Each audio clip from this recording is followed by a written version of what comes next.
ડીસા કોર્ટનો કડક ચુકાદો। Cheque return કેસમાં આરોપીને 1 વર્ષની જેલ, ₹4.74 લાખનું વળતર ચૂકવવાનો આદેશ। ડીસા કોર્ટમાં નેગોશિયેબલ ઇન્સ્ટ્રુમેન્ટ એક્ટ હેઠળ ચાલી રહેલા એક રિટર્ન કેસમાં ચેક રિટર્ન કેસમાં ફરિયાદી શાંતિભાઈ લાલાજી માળીના પક્ષમાં મહત્વપૂર્ણ ચુકાદો આવ્યો છે। કોર્ટે ગોવાભાઈ ઉર્ફે ગોવિંદભાઈ રબારીને ₹4,74,356ના ચેક રિટર્ન કેસમાં દોષિત જાહેર કરી 1 વર્ષની સાદી કેદની સજા ફટકારી છે।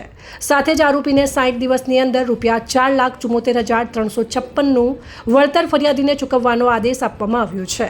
જો વળતર ચૂકવવામાં નિષ્ફળ જશે તો તેને વધુ 3 માસની સાદી કેદ ભોગવવી પડશે।